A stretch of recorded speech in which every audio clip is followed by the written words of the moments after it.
to Winners Win Football Podcast. This week, a lot of things happened. A lot of things. Some more for others. Football is shining. Football is back. Football is back. Looking good. It's looking good for Arsenal. You want to start with Arsenal? Let's start with Arsenal. Brother, we have a lot of good things to talk about. Obviously, United we've spoken about. Now we beat Leeds, 5-0. Yeah. And before I want to start this, there have been like the past 3 days for Arsenal fans has been crazy ups and downs. So first, we get the news: contract for extension for Trossard, crash. Everyone was in panic. More money, no longer on his contract, whatever. Then we get Havertz injured, even more. We're like, okay, what are we doing now? Yeah. This is shit. Then, it's the sign. Woo! We go up. Everything's looking good. We play Leicester, Leeds. Yeah. We score 5-0. Boom! We're up here again. Saka gets injured. Odegaard is in. Boom! Bro, it's been a roller coaster of emotion these last couple of days. So, let's start with Eze. Man, Eze. I mean, have you seen the announcement video of his? It was beautiful. Man, I mean, Ian Wright, and it's a beautiful thing because both of them came from Crystal Palace at the same age. Yeah. And you know, speaking, you can when you see Eze talking about Arsenal, you can see on his face this means so much for him. I don't know, when you watch him, when we presented him before the game against Leeds, you know, he walked out of the stadium and you know, he leaves the tunnel and he just turns around like this, and he couldn't even watch. He looked at it for 1 second and he was like, nah, this is too much. For him, it was so much. And then when he went out to the stadium, everyone applauded him, everything. And when he left, they put us this song which they used for his announcement, which has become synonymous with him because of he was singing with his family, and it's a song with God. And you know, he just, for him, he said his dream has always been to play for Arsenal. So, and in his mind, it's always been like, how do I get back to Arsenal? How do I eventually end up here? And in the end, he points up to the sky and it's like, this is what you got from me. Like, in the end, God, you got me here. This was the road I had to take. Like, sometimes you don't know where life takes you, but he was like, thank you for taking me. You can see like he was truly grateful for being here. And man, it was such a beautiful story, and it's very inspirational. It's incredible. You can see the tweets he put out like 10 years ago. It's like, you will see this when I make it, and I will. Like, the belief on this guy is insane. And then he did this interview with Ian Wright afterwards, and he was like, when he was released from Arsenal when he was 13 years old, he and his mom did a prayer, and they were like, yeah, one day we will be back here. And ever since, he said every time he's come to play Arsenal, it's like, I was at trial, because every time he came to impress, to hopefully like, please sign me, please allow me to come back. And you know, one thing that I gave Gyökeres is like, okay, he wants to play for Arsenal. This guy wants to play for Arsenal, and this is what we need in our team. To have a quality player like this want to play for a club, man. And the icing on the cake, is you stole him, snatched him from Tottenham. I mean, I couldn't sleep because I was scrolling Twitter, chaos on the timeline, because every Tottenham fan losing their mind, losing their head. They thought they had him wrapped up and everything, but man, the signing in itself is great. Stealing it from them in the last second. You know, the fun thing was like, they were obviously negotiating with him and Tottenham, and they were like trying to stall, hoping Arsenal would come through. And they were pretty much kind of approaching the end, like, okay, maybe we have to accept Tottenham's bid. Eze then calls Arteta like, I want to come, please. Really? Yeah, he was like, please, I want to come. Are you sure you can sign me? So he did everything he could to make sure that he was here. So listen, he worked hard, but he worked even harder to get it there at the last minute. And you know, sometimes in football, it's weird because with Arsenal, I feel like for the last couple of seasons we've been unlucky. You can say whatever you want. I feel like we were unlucky. We haven't won anything. And in the interview with Wright, he said like, now I won an FA Cup with Crystal Palace, and I see what it does to the people around the community to bring that happiness, to bring that joy of winning a trophy for the fans. He's like, this is what I want to do now. This could be the guy that actually brings the end of this drought, because he knows what this truly means to these kind of fans. And being at this boyhood club, the club he truly loves, I mean, like, it's a good script. He comes as a winner. He doesn't come as a beggar. Exactly. That's quite interesting. And on his own, this is a mentality guy. Yeah. I mean, you can say he's only at Crystal Palace, but this guy has been carrying this team for several years, and he is the one that scored in the final to actually win them their first major trophy. You know, when Palace fans talk about him, they're like, yeah, this guy has given everything to us. He's given us things that no Palace fans ever has experienced before. So man, this guy, I'm so happy. And it's nice because before he was like, I want Gyökeres, I want Sesko, I want this, I want that. Every Arsenal fan's like, yes, Eze, yes, man. Nobody complaining. We'll see. Now it's up to the test. Now he has to prove himself. Yeah, this is the top level. This is the top level for sure. But I think this guy is so well suited for a top level. Mentality, skill, authority, everything I think this guy has. You never know. Of course, you can never know. Like some players are very good in a mid-table to like a Europa League level team, but then as soon as they get to the top level, it just doesn't work out. But the stars are all aligning. Yeah. And it's all pointing towards the same right direction. Yeah. Now it's just to get to the finish line with Arsenal. This is a finished product. Yeah. This Arsenal team. There is no debate. For me, squad wise, I think this is the best you could get. Yeah. Yeah, for sure. I think, and you can see it like, okay, Ødegaard injured, Wanere comes in. Yeah. Saka gets injured, Madueke on that side, and you put Trossard on the left.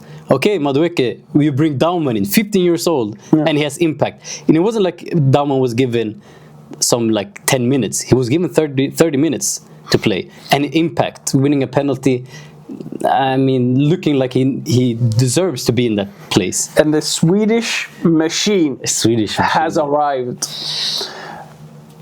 What are we saying? A lot of people, thought he was going to be a flop. I still think...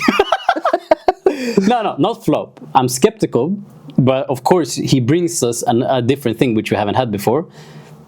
If he can, the thing is, people say, he only scores against the lower league teams. That's fine by me. We need someone to score against these teams to break these low blocks, because we struggle against it. I'm telling you, he's gonna score so many goals against the lower league teams. It's gonna be a 20. Yeah, just for them alone. He's just gonna grab some easy goals versus Leeds and I don't know, Fulham, West Ham, United. Some of the shittier teams. Some of the shittier teams. So of course, I never thought he was the top premier striker that you could get. But if Merino scores goals for us, I'm sure he will as well. Yeah, no, I think he'll be successful. I mean, people said like, he will never score the types of goals he scored at Sporting in the Premier League. He scored exactly the same goal now. And you're gonna be like, what are you gonna say now? Yeah. What can you say now? But a major setback is the Saka injury. Yeah. But at the same time, bring it on. I mean, we had injuries last season. This time, I feel like we have, like you said, squad that is good enough to compete despite the injuries. It's annoying that we lost Havertz, Ødegaard, and Saka already in the second game week of the league. But we have Madueke. But do you have a problem with the injuries? But there is a problem with the way you're training, probably. I don't know what it could be, honestly. I think Saka, it's difficult to say because I think he has played a bit too much over the years. I think this Madueke signing is good because now we can rotate. Yeah. You know, as soon as one of the players was like, I don't feel comfortable, sub immediately. Yeah. Because now we have the depth to actually sub them out. Like Havertz, he was on the verge of injury for 5 straight games last season, and there was like, yeah, you good, bro. Just keep playing. We ain't got nothing else. Yeah. And eventually he broke down. Yeah, you have like, if Eze performs to the level that we know he can perform in Crystal Palace, that's the creativity that you need in the attack. So you're not in dire need of a Saka. You can have a Madueke on the right, who can also be creative, but he can be the hard worker, like the Martinelli of the offense, while Eze is the creative force. No, for me, I think it's a very interesting team. Now we have, it's like I say, interesting team because we have so many different players that offer so many different things that depending on which type of game you want to play, can put on whoever you want. And if all things fail, you have the corners. Corners again, ole ole. Right. You know, we have this chat. A tip, a suggestion for FPL. Just put in Arsenal defense. You know what I've had? My biggest mistake is not putting in Arsenal defense because you just gotta get so many corner goals. You know, I've had Gabriel for the last 3 years. Yeah. First player I purchased on fantasy, Gabriel straight up. Timber is a good shout. Timber is a good shout. He's a dog in corners. Man, Timber, and he's not that tall either. And if he keeps starting Calafiori, I might consider Calafiori next. You know, Calafiori, man. I have to talk about this guy. I saw a tweet saying this is the new invented position of Calafiori. It's a left back, center midfielder, left winger, striker. And that's the thing. This guy is incredible. You know, he's played center back for most of his career. Now this guy is like kind of inventing his own position in the sense that he's so free flowing. We had a big issue on our left-hand side over the years. We're so right-sided dominant with Saka. This guy solves our left-hand problems on his own. He brings out, him playing brings out the best of Rice, the best of Martinelli, or best of whoever plays on the left wing. Just on his own, with his movements, his passing, everything. And people, they don't even... He's young. You're selling your boy that cheaply, man. Who? Lewis Kelly. No. Lewis Kelly is a midfielder, man. It's fine. What midfielder? He's not gonna play midfield. He's a left. Nah, no. You know the thing is, the joke is we always sign defenders, okay? Yeah. Now this window will actually sign attacker. So Arteta was like, please, can I have a defender? Please give us. You know who we're linked with right now? The center left back at Bayer Leverkusen, the Ecuadorian guy. I don't remember his name. I can't remember. We were linked with him. It's like, yes, finally left back. Give me a defender. This guy, man. He always wants his defender. So I think long term, they're gonna bring Lewis Kelly back into the field. Berta has done wonders for you guys. I mean, wonders. Yeah. But last thing he needs now, contract for Saliba, Saka, and then please sell some players. Our squad is so big now. We need to sell some players. Now that's enough of Arsenal. It's been 13 minutes just Arsenal. Let's talk about City, Tottenham. Robbery. In what way? Did you not see Trafford? He went in like... on Mohamed Kudus. Did you see it? Oh, yeah. And first he kicked him with his knee in his chest, almost knocked him out, then he handballs it outside of his box. That was it. I mean, nothing. They didn't need that penalty or red card. Of course. They, honestly, I know what you mean, but now with Thomas Frank. I told you, man. He just dominated them without the ball. Yeah. He pressed them so high. Yeah. City didn't know what to do with the ball. And James Trafford, he got found out so badly, man. Literally every touch that he made that game, it was a 50-50. But it's fine. They're just going to have to replace him with Donnarumma now. Yeah, I mean, he's even worse with the ball. Incredible. But no, Tottenham is a serious team. Like top 4. Yeah. Top 4 serious team. And I placed them top 5. I said 6. You know what? I'm kind of agreeing with my original prediction of Premier League. Chelsea winning the league.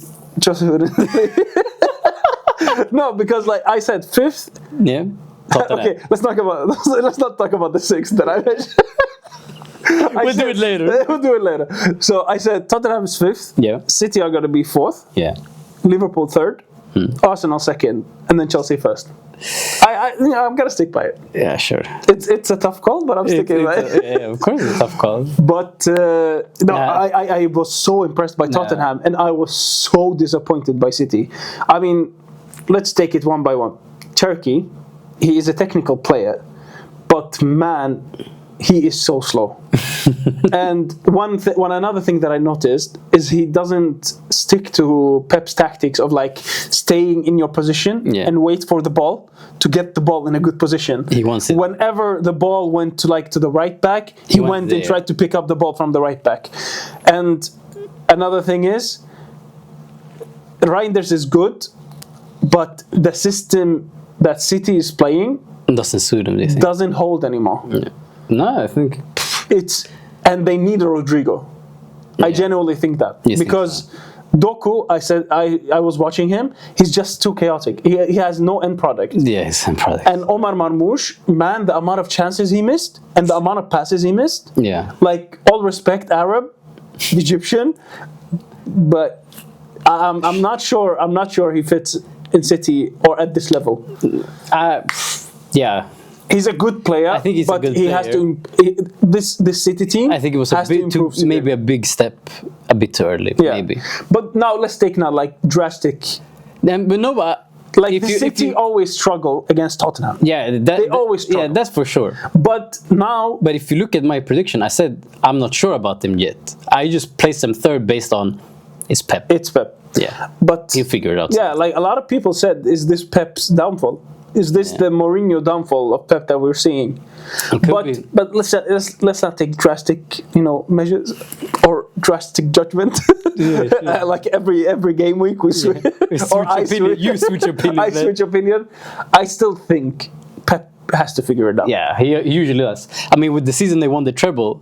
Yeah. They never looked good until the January. Yeah. So halfway through the season, if he hasn't figured it out by then sure. Yeah. I mean, even last season. He needs to figure it out quickly. Man. I mean, even last season they struggled. Yeah. Also, the first half of the season. And eventually they picked Rico Lewis as a right back. I don't know. I don't think he.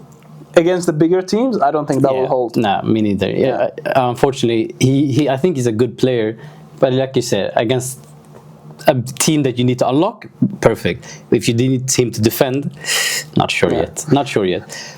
But Tottenham, fantastic. Mohamed Kudus, he is pacey and he's tricky, man.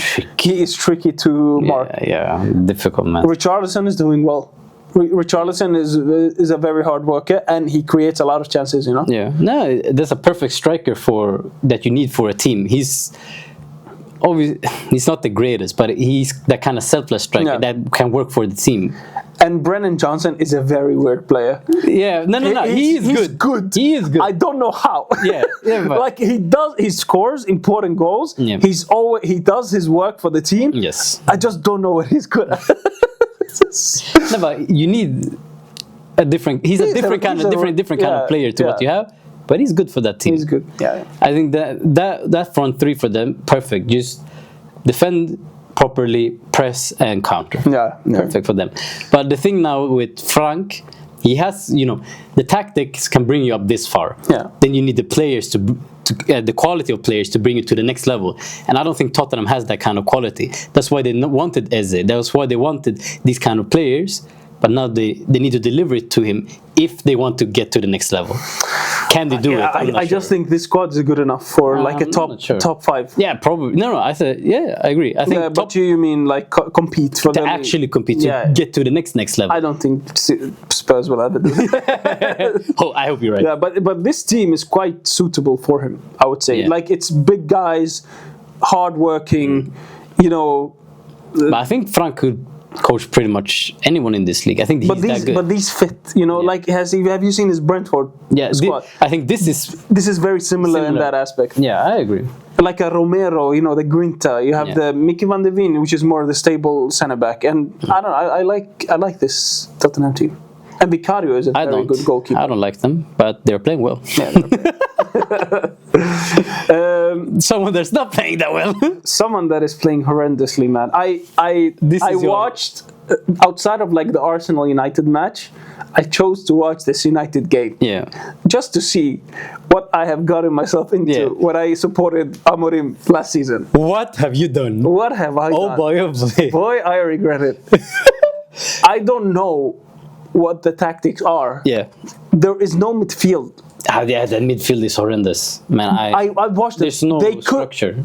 The only times they could string together 3 passes was between the defenders. And they kept passing between the defenders, didn't get outside. They couldn't play out. So it's either you pass between the defenders or long ball. Yeah. And even the long balls, they didn't even try it enough for like you have a big guy in Šeško, right? Yeah. You didn't use it. No proper crosses. And Buemo and Cunha were never put in any dangerous position, never got the chances. The midfield, non-existent for United. Non-existent. But for me, and with the midfield, people were like complaining that, okay, why did Bruno not track Smith Rowe? But why would you want Bruno Fernandes, one of the best creative midfielders in the world, to defend your own box, man? He should not be there. He's not there. How can Amurim put him there? You should not have Bruno Fernandes as one of your more defensive midfielders. Why? And my thing is, what happened with Maino? Yeah. Bro, Maino is at some point he was a world-class talent. Yeah. He was a guy I thought would like maybe be considered for like the top Spanish teams or the top English teams, because United are not. Not anymore. But why is he benching him? Yeah. Bro, he brought on Ugarte. Ugarte is the most worthless player I have ever watched. That's like the big red button that says self-destruct. To just press it and the game is over. He's a net zero player. Net negative. Net negative player for you. And that's actually like I was horrified. Yeah, by what I was watching. Like honestly, United fans, I feel spoiled. As a Real Madrid supporter, even with the Ancelotti ball, I feel spoiled. You actually won stuff there, bro. Even with Ancelotti, we could have the ball. We could attack, bro. They couldn't string together one proper attack. Yeah, like honestly, if you play like that. Like this is a bottom league. What did I tell you? Yeah, they will struggle if they do not get. And if you can't do it against Fulham, who can you do it against? But you know what I think? I think when they are tasked with controlling or setting the tempo of the game, I think they'll struggle against the smaller teams. Yeah, they'll struggle. But I think against the big teams, I think they'll get he's results. Always done well against. Yeah, I think he'll do great against the big six or against the teams that actually wants to keep the possession. But against these teams where they have to dictate the tempo, they will. But I mean, honestly, this is the problem with also modern managers. If you can't play like Pep, or if you can't play the tiki-taka system, don't do it. Yeah. You have a big guy up front in Šeško. You have like fast technical players next to Šeško. Put a long ball on Šeško and then drop it down. Yeah, and if you can't do it, don't do it. And that's the thing, because when I said I think United is going to finish bottom half of the table, it's not that their players are bad, in my opinion. I think the tactics are horrible because they have good players. I mean, they have a squad good enough that should be able to compete for at least European places. Yeah, at least European places. You have your Cunha, Benjamin Šeško, Bruno Fernandes, Mbuemo, and even the defenders. Lenny Yoro is good, Maguire is good. I mean, this team is good enough. But I think they're let down by the tactics of the manager. And his sexiness tricked me. He seduced you. He seduced me. He seduced you bad. I got fooled. And the worst thing is, there's still Manchester United fans that are seduced by him. They still think that, he's not a bad manager. Man, this guy is ass. And two things I want to prove why he's ass. He has 29 games in the Premier League right now since he joined United. Do you know how many points he had in the same period? 28. He has less points than he has games at Manchester United. Crazy. And this, I like to read this out. Gary Neville, who we know at Valencia was horrible. You laughed at him. He had 28 games at Valencia. So if you compare Gary Neville's 28 games at Valencia to Amurim's last 28 games, Gary Neville lost 11 games. Amurim lost 14. Gary Neville scored 39 goals. Amurim has scored 30. Gary Neville conceded 38 goals. And Amurim conceded 45. So this guy is competing with one of the worst and most laughed at managers. Gary Neville gets sacked within 6 months. Like that. Or like something, yeah. Like that. And this guy has people still supporting and backing him. That's why, for me, I can't take United seriously. Yeah, no, this is not. If they keep playing, and I mean, at this point, if you have played 28 games, yeah, I'm sorry. At what point will your team click? We should have seen something. Yeah, we haven't seen anything. And that's the thing, I think if you look at all the teams that have played in the Premier League since like April, I think United have the least amount of points in the Premier League. So if it wasn't for Ten Hag and those points he got 1 year ago, they could have been relegated by now. Which is what I said once more. But I think he might be kicked mid-season. Yeah, I mean, this guy has to be fired. Yeah. This guy, and not that I want him to lose his job, but please, if United wants to stay relevant, you have to get rid of him, because right now everybody's just laughing at you. Yeah.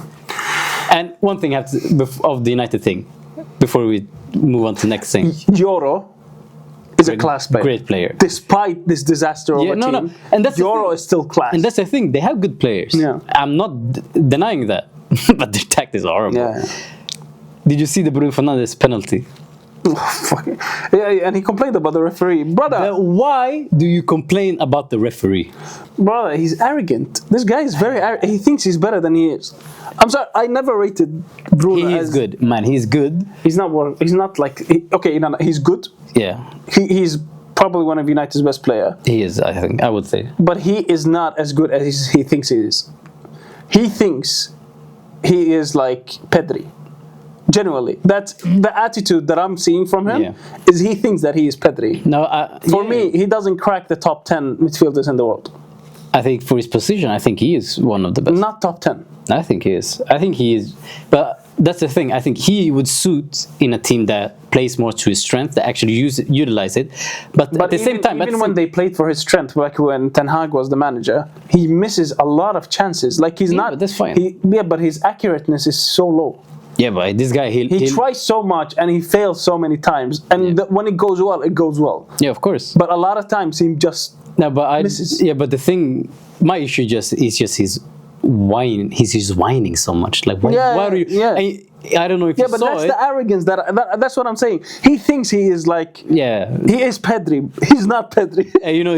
There was one moment he had the ball and he was like doing all of these things, shouting to his teammates, like, move, do this, and then someone just came and took the ball from him and ran away with it. While he was just arguing with his teammates. I never rated Bruno that way. No, I rated him. But these things annoy me. Like, why do you make such a big thing out of it? Like, he said, the referee didn't... just walked by you, maybe slight touch. Yeah, and he said, why didn't the referee apologize to me? Like, bro, what are you saying, man? No. There is something not right. Yeah. So, United, hot mess. Lovely. You know what's not a hot mess? Your ass. You know what else is not a hot mess? What? Real Madrid. Real Madrid. Real Madrid, 3-0. My main takeaways for Real Madrid this past week. Here's the flip-flop coming. Alonso. Sexy boy. He's a sexy boy. I see what he's cooking. Please, you have already got fooled by Amurim. Be careful with this one. No, but don't let him break your heart. I'm a sucker for you. I see what he's cooking. And I feel like every game, it is getting better. Okay. Explain. Because I fell asleep watching your game. The high line that we are playing, we are conceding much less chances than last year. Like, the ball that Courtois for 2 games has been chilling. Yeah. They made 2 saves. The defense is much better this year. We kind of like we bought a whole new defense, and it's clicking from the start. Mbappe, I see him. No, I'm not gonna listen. This is all just initial signs. Yeah. I'm not gonna make a judgment up until we played a big team, because our problem last year wasn't against like the Real Oviedos or the Osasunas. Yeah. Our problem was with Arsenal, Liverpool, Barcelona, PSG. Like our problem was like with coherent, good pressing team. So the signs that I'm seeing is Mbappe is working for the team. Okay. He's actually running for the team. And even Xabi Alonso said it in the press conference. He was like, we all know Mbappe can score. By the way, the accuracy, every chance he's getting, he is scoring. Yeah, beautiful goals, but both of them. My initial signs is, I'm not going to make a big judgment out of it until we play a big team and we beat them. But it's in the right direction. He is actually pressing and running for the team. He benched Vinicius because Vinicius has been underperforming for so long. For a year now. Yeah. He benched him. Vinicius comes on, assists a goal, scores a goal, presses, works for the team. Yeah. Does the job. Same thing like Tchouaméni. Tchouaméni didn't put a foot wrong the entire game. Arda Güler assists a goal. He's dictating the game. Huijsen was like a bit more human this game, but like against Osasuna, he is the new Cruz. Yeah. And Alvaro Carreras, I was very impressed by Carreras because I was like, Carreras is good. He was actually playing well. He's actually good. He overlaps well, he defends well, he runs well. Technical, I'm liking this. Rodrigo played and did well in the first half. Yeah. Mastantuono looked good. He's not a bit raw. He's a bit raw. He's raw, but like you can see like talent. You can see talent. It's looking good. I want to see it against a big team. Yeah, for sure. Because this high line, I'm just, as a Madrid supporter, I'm not used to it. Yeah. And this like high press, I don't know if it will work against the big teams. And that's the big test that Alonso has to prove. But I don't know, like it kind of proved against PSG. It all collapses. A bit scared. Yeah. But you got to give it time, or as much time as you can, because like you said, you got to give time to work because this is a big change. But you're not used better to than last year. Like if I compare this to last year, the defense is better, the attack is better, the team as a collective is working better. But I can understand it, but I felt like the goals, they were mostly individual brilliance still. Like there was not the sense of a team goal. Do you understand what I'm saying? Mbappe's goal was a team goal. The first or the second one? The first one. That was a high press, Tchouaméni tackles, Arda Güler receives. I remember it, but I feel like it was more. But all the goals came from high press. Yeah, which is good. We took back the ball from a high press. Yeah, which is great, but it depends on what kind of style Alonso actually wants to implement, like control, possession. He clearly wants control and possession. Yeah, and that's the thing I want to see then, a controlled attack resulting in a goal. And neither of the goals were that kind of goal. They were more I think the problem is unlocking low blocks. Yeah. The team doesn't know how to do that yet. And we saw it against Osasuna and we saw it in the first half this game. Yeah. A lot of like side passes, good control. We recover the ball very quickly, but we don't know how to unlock that low block. And it's difficult. Yeah, it is difficult. It is difficult. But I think with time it might work. Potentially. But that will be the sign that, for me at least, that okay, you have actually progressed somewhat when you score that one goal like that. But we'll see, because that's why I said I feel like there was more individual brilliance in your goals. Because Mbappe's first goal, man, and it's beautiful. Okay, and it's okay to have you've relied on it. At the end of the end, like individuals score the goal. Yeah, for sure. Like I don't understand that individual brilliance thing. If you mean against Osasuna, yes, but against Oviedo, there was a lot of team goals. No, I would say all the goals were team goals. No, but I mean because. It didn't require some like supernatural ability and dribble past 3 players to score a goal. Of course, but it was still more, I would say, more on the individual than the team creating that chance. Certain individuals, of course, I understand what you mean with your collective pressure led to the turnover and such, but the chance was still never that good of a chance. Mbappe still made it happen. And did he? the turn and the finish is. I think that was great for him. Yeah, I mean, he has the quality, but he was still put in a good position. Yeah, no. But the difference is I want to see a controlled build-up, which is different from what you guys had in the past.